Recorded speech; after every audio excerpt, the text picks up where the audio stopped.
Здравствуйте, в эфире «Настоящее время. Итоги» с Юлией Савченко из Вашингтона. Размышления о главных событиях прошедшей недели в ближайшие полчаса. Сегодня в выпуске: всем миром против ИГИЛ. Кто попадает под горячую руку? Великая продуктовая инквизиция в России. И годовщина российско-грузинской войны. Какие уроки должны быть извлечены? Обо всем этом говорим с очевидцами событий, журналистами и аналитиками.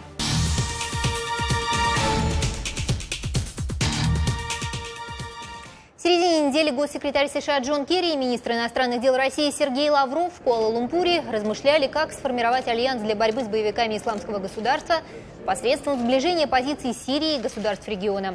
Итоги встречи неутешительные, договориться о совместном плане не удалось. При этом сирийская тема для американо-российских отношений знаковая. Российскому президенту в свое время удалось договориться с сирийским лидером передать сведения о своей военно-химической программе в Организацию по запрещению химического оружия. Случилось это в момент, когда Запад уже приготовился наносить по территории Сирии воздушные удары. Путин не сдаст Асада, укоренившаяся в сознании формула дружбы на высшем уровне. Или сомнению эту аксиому подверг президент Турции Реджеп Таyyip Эрдоган. На этой неделе он заявил, что Россия может отказаться от поддержки президента Сирии Башара Асада.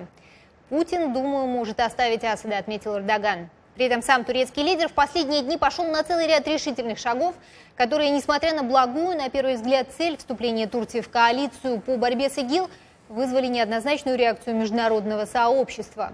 С кратким экскурсом в историю вопроса Вадим Оленичев.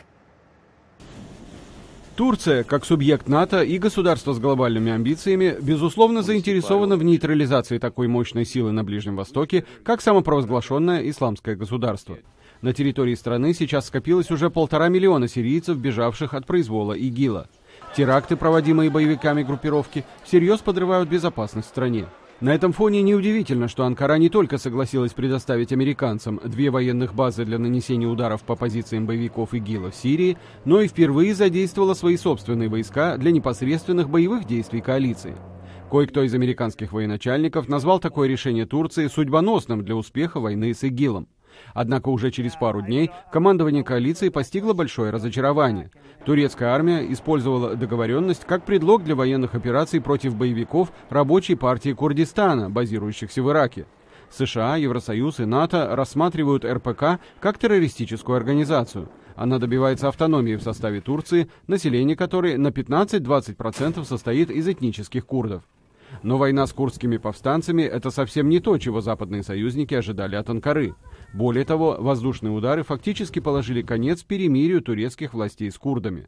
Теперь руководство НАТО должно оценить, можно ли рассчитывать на Турцию как на надежного партнера в войне с исламским государством. Власти Ирака оценили военные действия Турции в иракском Курдистане как опасную эскалацию напряженности. Рассказывал Вадим Оленичев. Разобраться в хитросплетении позиций разных стран в этом регионе и за его пределами я пригласила в нашу студию политолога Рамиса Юнуса. Рамис, я приветствую вас. Давайте начнем с анализа того, что заставило Турцию пойти вот на эти шаги, о которых ранее говорилось в нашем сюжете. Для того, чтобы ответить на ваш вопрос, давайте озвучим имена игроков в этом регионе, главных игроков. С одной стороны, это Турция, Саудовская Аравия и где-то рядом Израиль. С другой стороны, Иран и Россия, которые стоят позади Сирии. И поэтому игроки разные, и разные политические интересы. Исторически так сложилось: Турция и Иран противостоят друг другу. В репортаже была озвучена Курдская рабочая партия. Эта партия создана с благословения Советского Союза, Комитета госбезопасности в конце 70-х годов.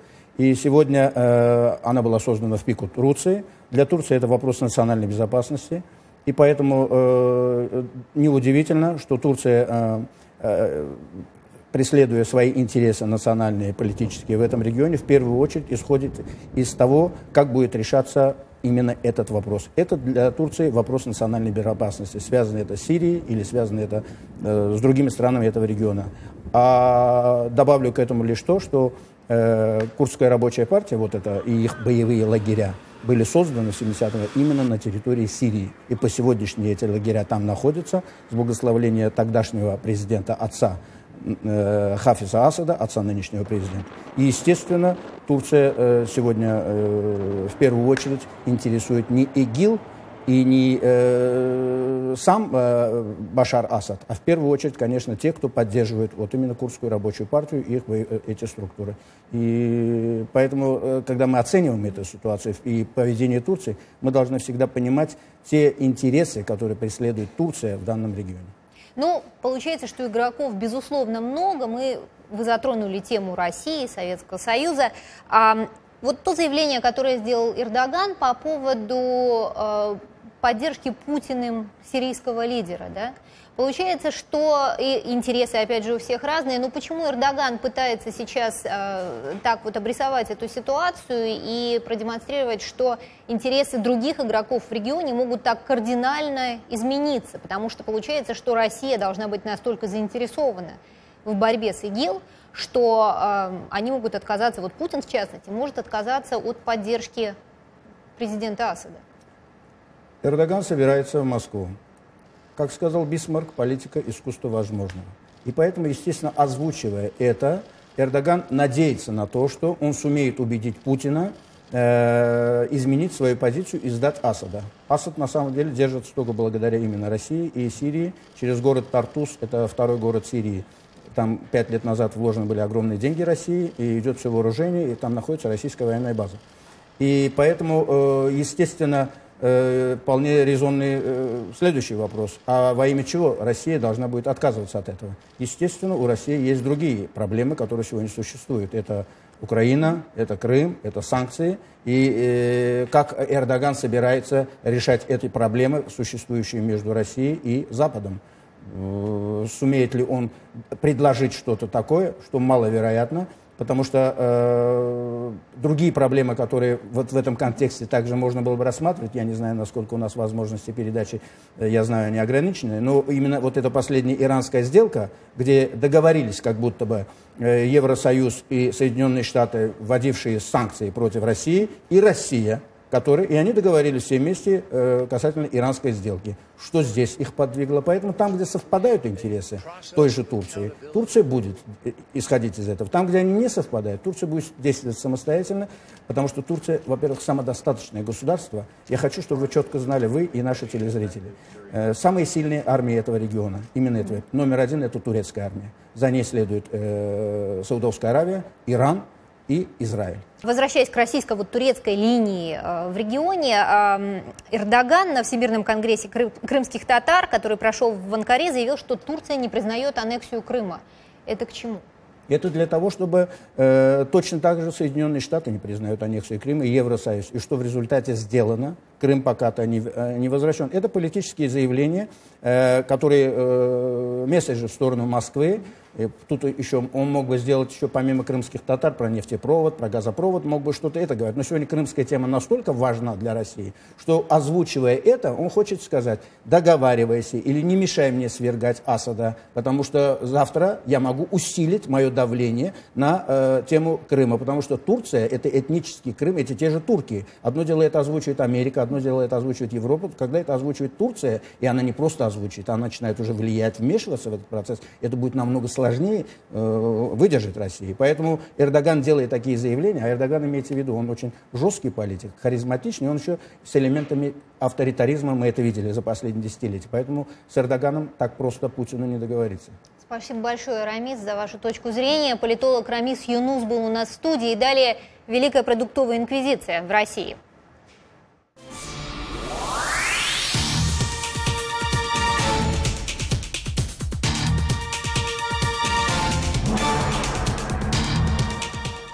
Еда на прошлой неделе стала для российских властей врагом номер один. Импортное продовольствие без опознавательных знаков, ввезенное в страну в обход санкционных мер, начали уничтожать 6 августа. Свинина полыхала в кострах, сыр давили катками. В Твиттере хэштег «Россия жжет» вышел в лидеры, а возмущенная общественность начала подписываться под петицией с требованием прекратить уничтожение продовольствия. И сейчас к нам на связь по скайпу выходит Ольга Савельева, автор петиции, размещенной на сайте общественных инициатив Change.org. Ольга, я приветствую вас. Число подписавшихся сейчас перевалило за 300 тысяч.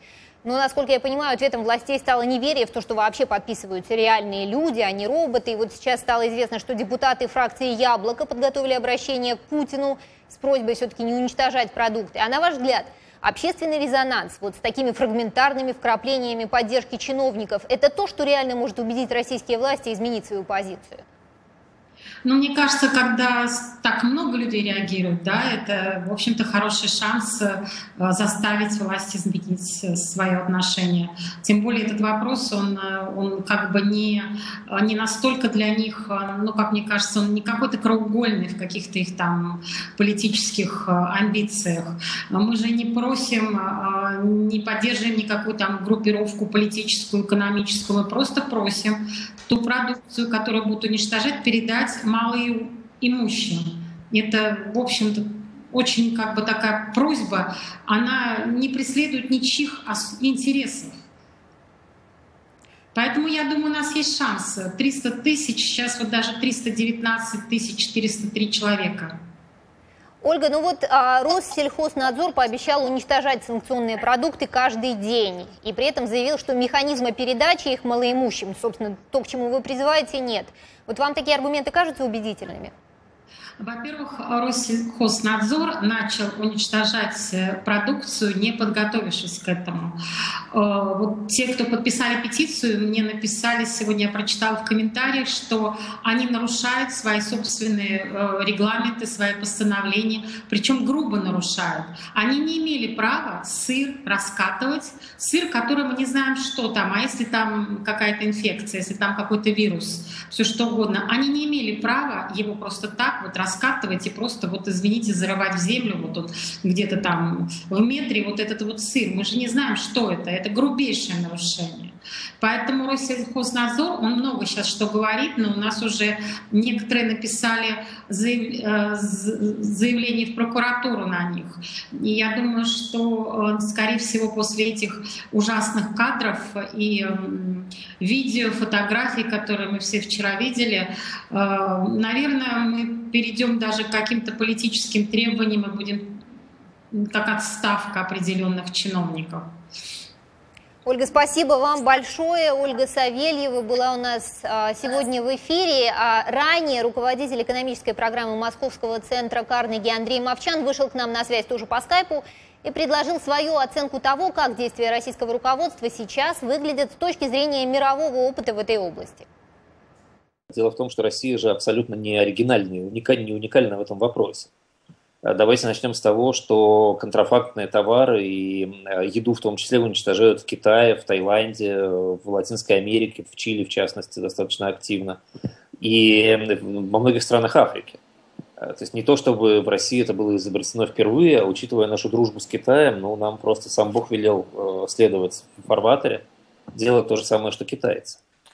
Кроме того, вообще говоря, еду очень много уничтожают и сжигают даже без факта контрабанды. Просто тогда, когда, скажем, резко падают цены за счет того, что падает спрос или растет предложение. И в той же Америке происходит достаточно активное уничтожение излишков еды, и самими фермерами в частности. И вообще во всем мире проблема утилизации несъеденной еды, ну кроме стран, которые голодают, стоит очень остро, и большое количество еды уничтожается, и есть специальная инструкции по тому, как уничтожать просроченную несъеденную еду. Андрей Мовчан делился своим мнением. И сейчас у нас на связи по телефону известный экономист Сергей Алексашенко. Сергей Владимирович, очевидно, что российская общественность возмущена решением сжечь еду, несмотря на то, что это в мировой практике, как оказывается, не прецедент. Действия властей называют кощунственными, призывают продовольствие вместо предания огню и мечу передавать малоимущим. И официальный ответ на это, как я уже сказала, что такой шаг может способствовать развитию коррупционных схем.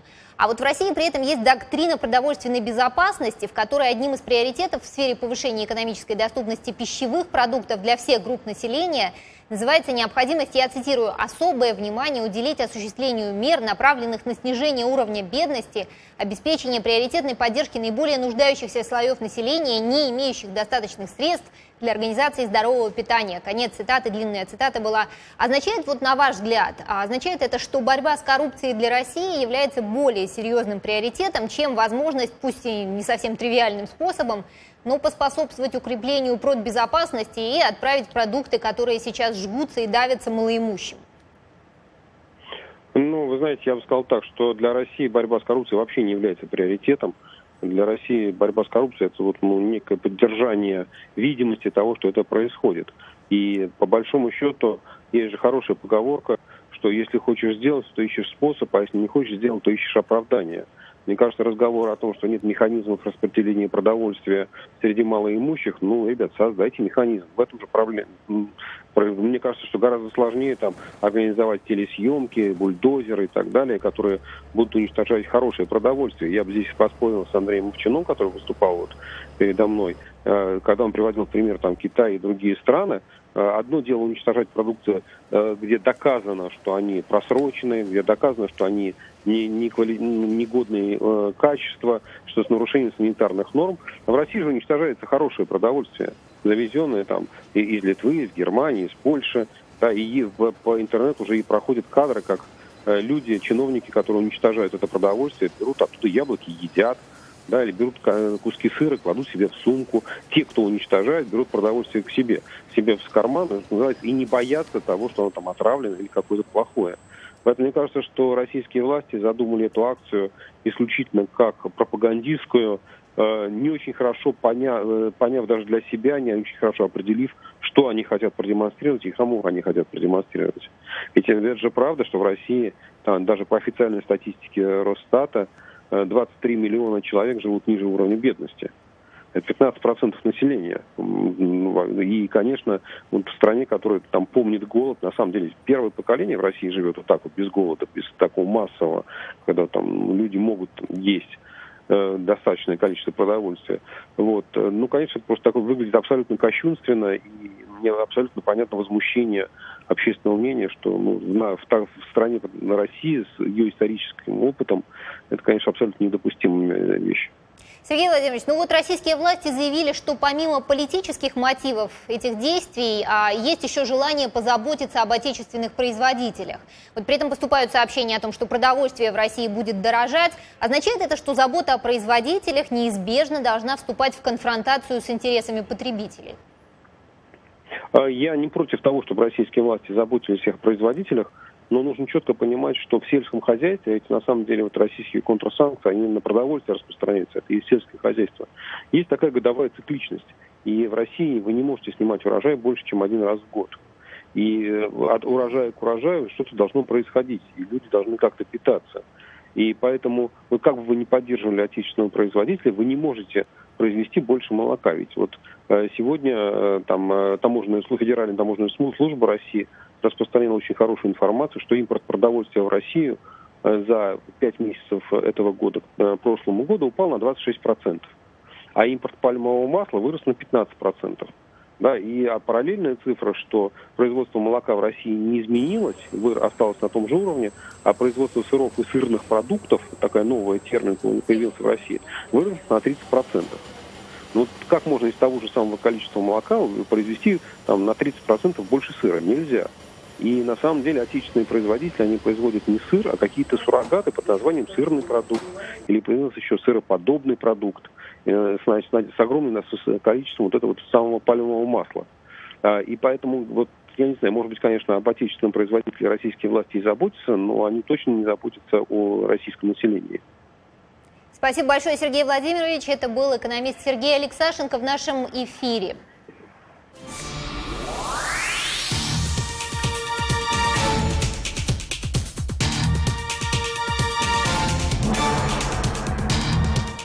Последняя тема нашего выпуска. 8 августа 7 лет назад началась российско-грузинская война. Уже после событий в Украине аналитики назвали ее предвестником кардинальных изменений системы европейской безопасности образца постхолодной войны, на который никто не обратил должного внимания. В Грузии за эти годы изменилось многое. Президент-воитель и реформатор Михаил Саакашвили объявлен в стране в розыск и трудится сегодня на ниве борьбы с коррупцией в Одесской области, отказавшись от грузинского гражданства. Изменилось ли что-то в отношении к событиям 2008 года в Грузии сегодня? Об этом я хочу спросить ассоциированного профессора университета Грузии, политолога Георгия Чидлишвили, который присоединяется к нам сейчас по скайпу из Тбилиси. Итак, Георгий, можно ли сказать, что сейчас, вот 7 лет спустя, каким-то образом изменилась оценка и отношение к тем событиям? Добрый день. Практически ничего не изменилось в этом отношении, потому что Россия остается Россией, Грузия остается Грузией. Есть у обеих стран национальные интересы, которые очень не сходятся, потому что Грузия хочет двигаться на запад, Россия всячески пытается этому воспрепятствовать, поэтому вот такая нестыковка всегда приводит к политическому конфликту. Да, риторика немножечко понизилась, градус напряженности понизился риторически, но несоответственно национальных интересов все равно дает о себе знать. Например, Россия периодически напоминает о том, что она страна-оккупант, периодически передвигает границы на несколько сот метров, ставит баннеры, ставит указатели, разграничители так называемой государственной границы на административном участке с Южной Осетией. Поэтому, так как российское присутствие довольно серьезно, оккупационное присутствие России довольно серьезно ощущается, оно не выражается в такой агрессии, как было в 2008 году, но опять же, так сказать, создаются проблемы населению, поэтому эта тема остается горячей, естественно, эта тема остается очень болезненной, потому что, и для грузинского государства, и для большей части общества восстановление государственной целостности – это один из первых приоритетов. Спасибо большое, Георгий. Ну вот, очень коротко, если можно, какие, на ваш взгляд, уроки извлечены новым руководством Грузии? Про старое мы сейчас уже все сказали, все знаем.